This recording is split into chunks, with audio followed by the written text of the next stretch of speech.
Dando prosseguimento aos nossos métodos de resolução de equação, hoje a gente vai falar do método de Newton-Raphson. Nosso amigo Newton dispensa apresentações, grande gênio da física e da matemática, revolucionou a história e tudo mais. Mas dessa vez o mérito não é tanto dele. A gente hoje vai enfatizar mais o lado do nosso amigo Raphson, que a gente ainda não conhece muito bem, e não tanto do Newton. Para vocês terem algum contexto, o Raphson também era um matemático inglês, mais ou menos contemporâneo do Newton, ele era um pouquinho mais novo que o Newton. E ele publicou esse método uns 50 anos antes do Newton, mais ou menos. O Newton diz que tinha publicado, que tinha descoberto o método, mas não tinha publicado, e teria escrito num livro, mas não publicado. Alguns historiadores acreditam nessa versão do Newton, alguns historiadores dizem que o Newton, na verdade, teria passado a mão no método Raphson. Existem indícios de que o Newton teria roubado alguns outros trabalhos de outras pessoas, então não é de todo improvável que o Newton tivesse esse lado um pouco menos nobre também de personalidade. O fato é que o jeito que o Raphson propôs o método é um jeito mais elegante e a gente vai deduzir graficamente esse método de uma forma mais parecida com o que o Raphson estava fazendo. Mas não estranhe na literatura se vocês encontrarem isso aqui sendo referido só como método de Newton, sem fazer menção ao Raphson. Na literatura de língua inglesa, por exemplo, é muito mais comum você encontrar só método de Newton e omitem um pouco o Raphson. Vamos então considerar o nosso problema, que era o seguinte: a gente tinha uma f de x e a gente em princípio uma função qualquer, uma função que só depende de uma variável. E o tipo de problema que a gente estava interessado em calcular era encontrar o chamado zero da função, encontrar o ponto x estrela, tal que a função naquele ponto x estrela, ou seja, a função calculada naquele ponto x estrela, é igual a zero. Então, graficamente, a gente sabe que o nosso x estrela é esse pontinho que está aqui, é o ponto em que a função corta o eixo das abscissas. Muito bem. Deixa eu só nomear os meus dois eixos aqui. Então, esse aqui é o eixo x, esse aqui é o eixo y, onde está a minha f de x. E a gente quer encontrar, dada a expressão de f de x, a gente quer encontrar esse ponto x estrela. A gente viu em vídeos anteriores o método da bissecção, em que a gente partia de um intervalo, a gente partia de um certo intervalo AB, em que a função muda de sinal, e a gente ia dividindo no meio, dividindo no meio, dividindo no meio, de forma a encurtar esse intervalo, até chegar numa faixinha bastante estreita. É um método que funciona, mas não é um método muito eficiente. O método de Newton-Raphson já é um método com suas vantagens. E a ideia principal é a seguinte: vamos partir de um certo ponto x0, um ponto que a gente vai chutar. Daqui a pouco a gente vai falar um pouco melhor de como é que a gente vai chutar isso. Mas, a princípio, um chute para essa raiz. A gente vai olhar qual é o valor correspondente da função. Então, aqui, se a gente prolongasse o nosso eixo, o nosso eixo vai cortar. Aqui a gente teria o valor de f de x0, o valor da função para aquele x0, mais ou menos reto aqui, o importante é a ideia. Ok. f de x0, eu quero chegar aqui em x estrela. Como é que eu posso caminhar na direção desse x estrela? Se vocês olharem o que está acontecendo com a derivada da função aqui nesse ponto, e seguirem uma reta tangente, então eu vou, a partir aqui desse chute x0, eu vou seguir pela tangente, até cortar o eixo das abscissas novamente, e esse ponto em que eu cortei o eixo das abscissas novamente, é o ponto que eu vou chamar de x1.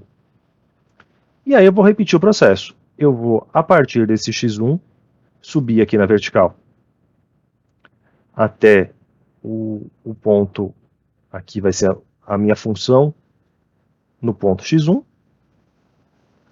A minha função no ponto x1 tem a sua derivada também calculada no ponto x1.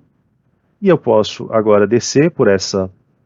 Lógico, isso aqui é uma reta, eu poderia prolongar para cima e para baixo, é que eu estou vendo aqui que nesse caso aqui eu tenho que descer, nesse caso eu tinha que subir, mas a ideia é que isso aqui é uma reta tangente, Então ela também se estende infinitamente para cima, e assim por diante. E aqui, então, eu desci essa reta tangente até encontrar um novo ponto, que é o ponto x2.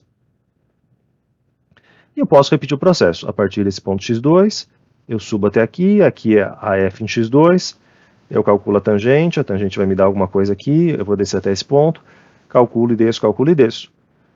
E dá para ver que esses pontos x1, x2, x3 até infinito, eles vão se aproximando do x estrela. Essa é a filosofia do método de Newton. Então, se a gente fosse escrever um algoritmo para isso, a gente poderia pensar no seguinte. A gente vai partir de um chute x0. E quando a gente fala x0, a gente está fazendo meio implícito que a gente vai ter um contador de iterações. Então a gente vai ter um contador que a gente está inicializando k igual a 0, simplesmente para a gente marcar as nossas iterações. A partir do nosso chute, o que a gente calculou? A gente, de forma genérica, a gente vai calcular a função no ponto xk. Então, na primeira vez, obviamente, vai ser x0, mas depois vai ser x1, x2, etc. Eu vou calcular f de xk, que é o valor aqui no eixo das ordenadas. Eu vou calcular a derivada nesse ponto também, porque é o que vai me dar a tangente. Calcular f de xk, calcular f' de xk.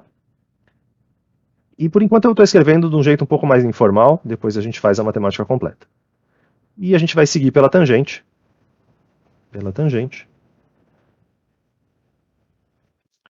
Até o eixo x.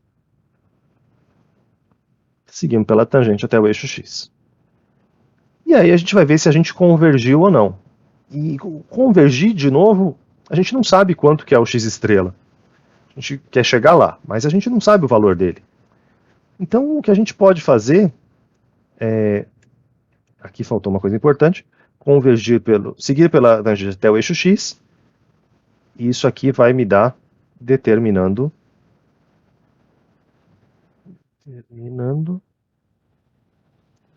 o próximo. Então, se eu estou escrevendo genericamente xk, o próximo vai ser xk mais 1. Então, dado x0, eu calculei f de x0, calculei a tangente nesse ponto, segui pela tangente até aqui. E como é que eu vou saber se convergiu ou não? Eu vou comparar os valores de x1 e x0.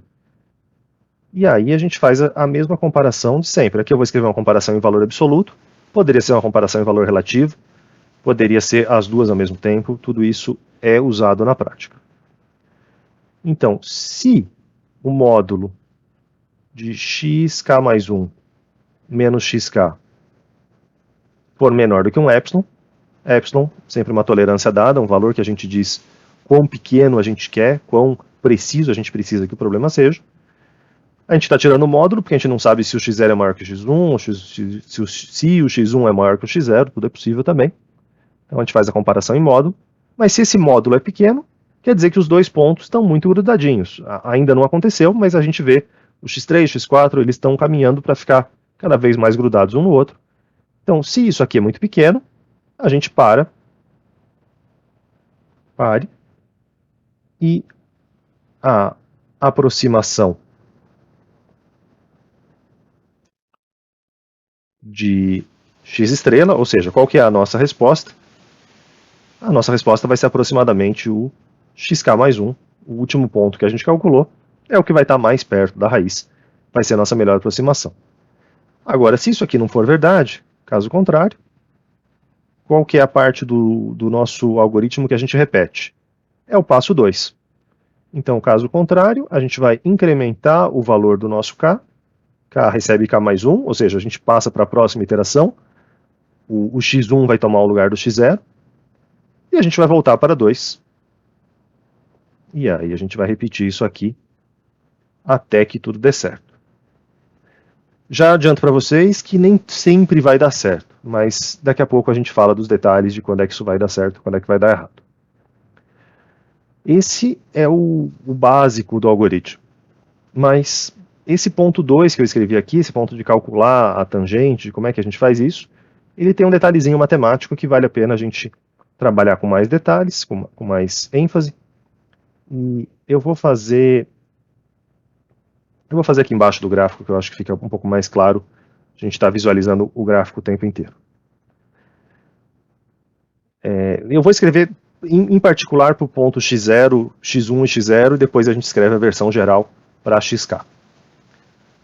A gente lembra das nossas aulas de geometria analítica em algum momento da vida, aquela fórmula ioiô mi xoxô, y menos y0 é igual a m x menos x0, em termos menos colegiais, é simplesmente a definição do coeficiente angular. O coeficiente angular é a variação em y dividido pela variação em x. Essa é a ideia básica da nossa a equação geral de uma reta. A equação dessa reta em azul, então, vai ser um y genérico menos o ponto y0 que a gente conhece é a função f de x0. Até aqui a gente conhece. O m, o coeficiente angular da reta, é a derivada. A gente está indo pela tangente. Então, no lugar do m, isso aqui seria a derivada calculada em um ponto específico, calculada no ponto f' calculada em x0. E tudo isso aqui multiplicado por x menos x0. Essa aqui é a forma geral, é a equação geral da reta. Só que a gente não está interessado só na equação geral da reta, a gente está interessado em calcular esse ponto x1. E esse ponto x1 é o ponto que tem qual propriedade? É o ponto da reta em que o valor de y é igual a zero. Então, em particular, o geral é esse aqui de cima, claro, mas o caso particular vai ser fazer o nosso y ser igual a zero. Então, quando a gente estiver olhando para esse pontinho aqui, nesse pontinho daqui, o nosso y é zero, menos f de x0, o resto da equação não se altera. F de x0 é igual à derivada no ponto x0, multiplicado, e agora não é mais o x genérico, é o x1, né, o sentido de o próximo ponto, x1 menos x0. E aí a gente pode passar dividindo aqui o f' de x0, passar o x0 para o lado de lá, e com alguns rearranjos desse estilo, a gente vai ter que o x1 é igual ao x0, e aí esse sinal de menos que estava aqui, menos f de x0, dividido por f' de x0. Essa é uma expressão que, do lado direito, só aparece x0, a função calculada em x0 e a derivada calculada em x0. Então, dado um x0, a gente consegue calcular tudo que está aqui. Dado um x0, a gente consegue calcular o x1. E, dado o x1, a gente vai substituir o x1 no lugar do x0 e repetir o processo e calcular o x2 e assim por diante. Então, esse passo 2 que está aqui, esse passo de calcular f de xk, calcular f' de xk e seguir pela tangente até o eixo x, se a gente quiser escrever isso aqui de uma forma um pouco mais formal, a gente pode trocar tudo que está escrito aqui em palavras originalmente pela expressão matemática. Então, a gente vai calcular que o próximo ponto, o ponto xk mais 1, é o ponto que a gente tinha anteriormente, xk, menos a função calculada no ponto xk, dividido pela derivada calculada no ponto xk.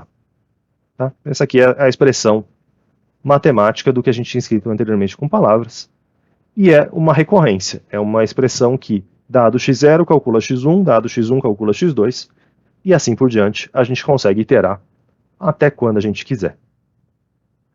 Essa é a espinha dorsal do método. Vamos fazer alguns exercícios para conseguir fixar melhor essas ideias.